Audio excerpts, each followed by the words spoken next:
I stepped off the plane at Fiumicino, my knees stiff from the 9-hour flight, my hand tight around the velvet case holding my mother's necklace. It had been years since I'd left the country, not since Harold passed, but Corin had pressed me. "It wouldn't be right without you, Mom. You're still family." Still, that word clung to me the whole flight, family, but there'd been no formal invitation for Ria's birthday in Rome. Nui meu, nudet Deus. Just Corin's vague, "You're welcome," maybe enough for him, not enough for me. From the taxi's back seat, I sent a cheerful text to my daughter-in-law. "Hi, dear, just landed. What time should I come for dinner tonight?" Hours slipped by. No reply. At the hotel overlooking the Tiber, I unpacked slowly, the necklace sterling silver with a lapis stone, my mother's favorite, I set on the desk. She'd worn it for every holiday, every anniversary. I'd had the clasp fixed last month. I thought maybe Relisa would appreciate something timeless. Still nothing. Later, scrolling through Instagram, I saw her post from a cafe nearby. "Final planning touches! Can't wait! Planning for a dinner I wasn't even given the address to." By 5 p.m., I texted Corin again. "Just checking where's dinner?" His reply came almost instantly. "Oh, right, Palazzo Oriente, 7 p.m. See you there, no apology." No explanation, just the place and time. I slipped into my navy silk dress, Harold's favorite with the pearl drop earrings Relisa once admired. I tucked the velvet box into my clutch and called for a car. The palazzo glowed with lamplight, cobblestones cool beneath my shoes. Inside, the maitre d' scanned the list, then frowned. "Table for 12, signora, but no name for you." I looked past him. There they were. Corin, Relisa, her family, her sisters, old friends who'd once sat at my table. 11 seats beneath vines and candles. 11, not 12. Corin looked up, managed a thin smile. "Mom, you made it." Relisa didn't bother to rise. She tipped her glass, her smile lazy. "Oops, guess we miscounted. Silly me." The soft ripple of laughter that followed was sharper than shouting. A waiter rushed to fetch a folding chair. I stopped him with a small shake of my head. "No need. I won't be staying long." I placed the velvet box on the table beside the breadbasket. "Happy birthday," I said to her. Her smile barely moved. I turned heels, clicking against the stone as laughter and cutlery filled in behind me. Down a narrow alley, near a fountain, I paused. My fingers brushed over the necklace, still tucked safe in my bag. It had never touched her neck. Back in my hotel room, I set the necklace carefully on the desk, then slipped out of the navy silk dress, folding it neatly over the chair. The air felt too still. I didn't reach for the television. Instead, I pulled out the black binder I always traveled with, not for routine, for memory. Inside were laminated pages, seating charts from an oil baron's third wedding, floral palettes for a Nobel dinner, wine pairings for a farewell gala in Provence. Each sheet carried years of precision, each name tugging loose some echo of my past life. At the very back, tucked in the pocket, was a letter. Margaret Arlotti's handwriting, neat and formal. She had been my intern once, green and nervous in Boston. Now she ran operations at Cello Roma Catering, one of the best, one of mine. I searched their name online. Of course, they were listed as the official caterer for the gala scheduled the next night, March 19th. On their website, I scanned the emergency protocols. If the primary contact failed, the system defaulted to the last verified secondary. I tried my old login. The portal opened. There it was in black and white. Emergency contact A. Mersley, senior advisor. They had never removed me. They had leaned on my name, my reputation, my history, and yet, at their table, they thought I was worth nothing more than a folding chair. I opened the vendor list. Florist, musicians, wine distributor, all familiar names, colleagues who had once trusted me with their most delicate work. I clicked Edit Access. Then I began to write, one page, line by line, clear, simple. Authority was always sharpest when pared down to its barest form. By midnight, it was done typed, printed, signed. I carried it to the concierge. The young woman blinked at my request for a fax, but she didn't ask questions. 3 numbers. Caterer, florist, musicians. The message, please cancel services for March 19th at Palazzo Oriente. Authority, emergency contact AM. She stapled the confirmations neatly and slid them across the counter. I tucked them into my purse and walked back upstairs. I didn't call Corin. I didn't need to. He had made his choice convenience over kindness, silence over truth. He had let me fly across an ocean only to discover there was no chair for me at his table. If they wanted a spectacle, I would give them one. The next night, Palazzo Oriente glittered as though perfection had been promised. White linen gleamed in the candlelight, music drifted lazily across the courtyard, and guests sank into their seats believing the evening would unfold without flaw. But by 7:45, the shine had started to crack. Not a drop of wine had been poured. The sommelier was nowhere to be found, leaving a jittery young server fumbling at the edge of the table, eyes darting toward the clock. When Relesa demanded her Rosso di Montalcino, he stammered, vanished into the hall, and didn't return. In the corner, the string quartet ended their opening sonata. Instead of beginning the next piece, they quietly zipped cases and rolled cables, slipping out one by one without so much as a bow. Conversations broke off mid-sentence as murmurs spread. I could almost hear it, Releasa's smile thinning, her voice dropping into that familiar hiss. This is unacceptable. Where is the coordinator? But there wasn't one. The woman she had counted on for years was across the street, sitting in a robe, sipping elderflower tea, letting the night unravel. Back in the kitchen, the head chef reread the facts. He'd stalled as long as loyalty would allow. But without confirmed payment, without approval from management, there was no choice. The 3-tier hazelnut cake was boxed and wheeled into storage. It would never touch the courtyard. So when Relesa demanded to see her cake, the pastry chef only shrugged, feigning ignorance. At the table, Corin rose slowly, phone in hand. From my balcony, I saw the moment hesitation hardened into realization. His thumb hovered, then dropped. His face paled. Even from a distance, I knew he understood. This wasn't mishap, this was deliberate.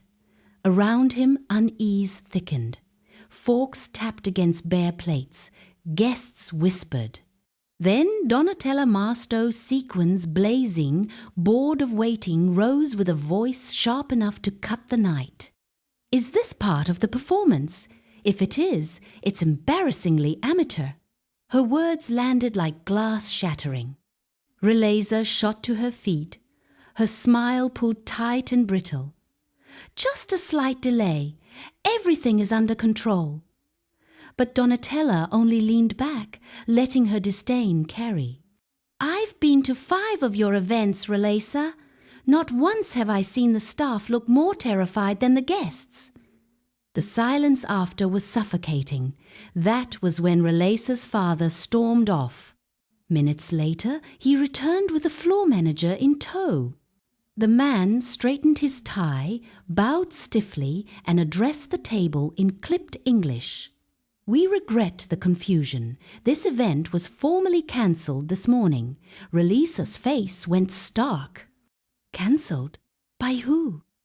The manager opened his binder and pointed to the sheet.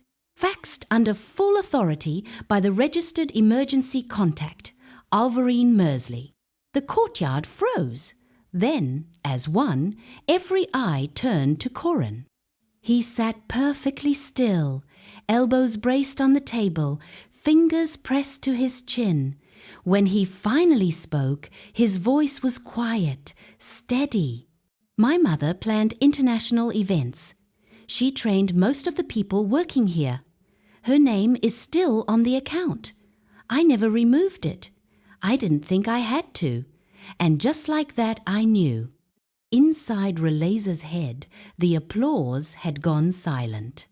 They hadn't always been cruel, not outright. It was subtler than that, casual. The kind of dismissiveness that grows when people believe you'll always be there, always pay the bill, always stay quiet to keep the peace. I remember the first time Relisa called me traditional. It was at their engagement party.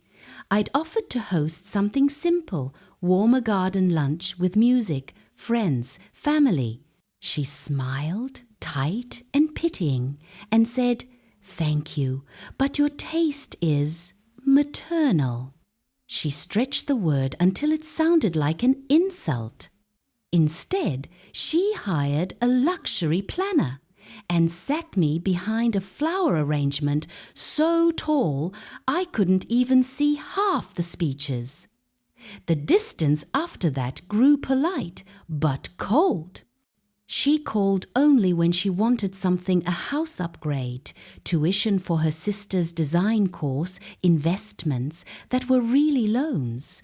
Each request came wrapped in charm, her voice dripping with honey. Then, once the transfer cleared, silence. No thank you, no visit. Corin was no different. After Harold died, I'd set aside a part of my savings for something of my own. Maybe travel, maybe a program in botanical studies. Corin asked to borrow it for a can't-miss restaurant project. He called me his first investor, handed me glossy renderings, even presented a signed apron from the chef like proof of destiny. 9 months later, the doors shut. The money was gone. And so was the conversation, and I let it all pass. Again and again I swallowed it down, but that night, as the whisper spread through the palazzo staff vanished, wine cellars empty, the cake quietly boxed away, I didn't feel vengeful. I felt awake. For decades, I had taught others the art of welcome, how to build tables where everyone had a place. And yet in my own life, I had been treated like the afterthought, a folding chair dragged out only if needed, or not at all. This wasn't about ruin. It was about release, about pulling myself out from under the linen they draped over me. I didn't need to raise my voice. I didn't need to argue. I had already stood up. And this, finally, was only the beginning. 2 weeks after I'd returned to Rhode Island, a small envelope tucked between grocery flyers and utility bills caught my attention. The handwriting was rounded, deliberate straining to look sweet. It was from Relisa. Inside, a floral birthday card with gold script. For a moment, I thought maybe, just maybe, there would be an apology inside. Instead, a 5 Starbucks gift card slid onto the counter. Above the printed "Wishing you joy," she'd scribbled, "Thanks again for coming." That was it. No mention of the chair that hadn't been there. No mention of the dinner that never existed. No acknowledgement of Rome, just $5 of coffee and a sentence so hollow it practically echoed. I laughed, harder than I had in months. The card sat at the edge of my counter while I opened a manila folder marked Nora Culinary Foundation. Inside were the transfer papers already signed. Every cent of Harold's estate had been moved into a charitable trust, not for Corinne, not for Eliza, but for those who would honor it. The foundation would fund scholarships, internships, and small business grants for women over 50 working in food. Women who reminded me of my interns years ago, the ones who called me Miss Mersley with respect, not with smirks. The board would have 5 members.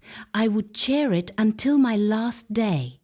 Corin's name appeared nowhere in the documents. He'd never asked about the money, too certain it would drift his way by default, as if inheritance carried the same weight as love. Let him find out in silence, through filings and lawyers' letters. Let him realize too late that the woman he'd written off as unnecessary had, in the end, carried the whole table away, the table, the silver, the wine list, and every last chair. It began as a whisper online, a single post from a fashion columnist who'd been at the dinner.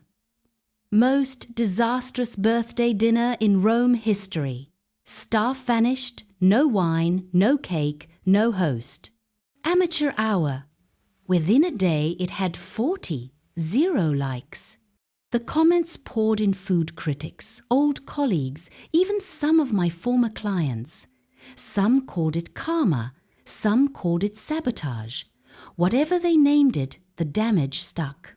Releisa's carefully curated brand, her shrine to effortless elegance, started to splinter. 3 sponsors dropped her in a week. She tried a vague post about unexpected disruptions, but then silence. I thought that would be the end. But one grey afternoon, with rain sliding down my kitchen window, there was a knock at the door. Corin. He looked older, not from time, but from shame. His jacket too thin for the cold, hair plastered to his forehead. "Mom," he said softly. "Can I come in?" I stepped aside. He tracked water across the floor and sat at the table where I'd once drilled him with flashcards, where he'd signed his first loan papers. Now he only stared into the steam of the mug I set in front of him, like he wasn't sure if he had the right to touch it. "I know what you did," he said at last. "The trust, the dinner, all of it. I let the quiet hold between us. Why would you do that to us?" I didn't answer with anger. Instead, I reached for my planner, worn at the edges, familiar in my hands. I opened to the current week. At the bottom, under family, the space was blank. No initials, no names, just white lines. Corin's mouth opened, ready to argue. Before he could, I closed the page and turned to the next one. It was already full, 5 color-coded columns, interviews for the foundation, grant distributions confirmed, opening gala scheduled, apprentices placed. There was no place for him there, only forward. When the meal ended and the dishes were cleared, the others drifted out in 2s and 3s, carrying leftover bread wrapped in napkins, still laughing as they disappeared into the night. The dining hall quieted until only the low hum of the refrigerator remained. I stayed behind. At the long pine table, every chair now sat empty, all but mine. I ran a hand over the grain of the wood, uneven and scarred, yet solid. This was no palace table draped in silk, no stage for sponsors or photographers. Just a place where people had gathered because they belonged. For years, I had been waiting for someone else to leave a chair open for me, waiting for an invitation, waiting for proof I was wanted. But here, in the hush that followed laughter, I finally understood. The only seat that ever truly mattered was the one I chose for myself. I leaned back, let the silence settle warm around me, and smiled. For the first time in decades, I was not waiting at anyone's table. I was already home. Later that night, after the last dish was stacked away and the lights were lowered, I stayed behind at the long, quiet table. Once, silence like this had frightened me, the silence of being forgotten, excluded, left standing without a place. But here it didn't sting. It settled differently. It felt whole. It felt deserved. For the first time in years, I saw it clearly. No seat at anyone else's table could ever give me what I'd been missing. The only place that matters is the one you carve out for yourself. I let my hand drift across the rough pine surface. The mismatched chairs gathered close, each with its own shape, its own history. This wasn't polished for photographs or curated for sponsors. It was uneven, imperfect, alive. They had once denied me a chair, so I built a table of my own. And here, at last, every seat belonged, every place was full.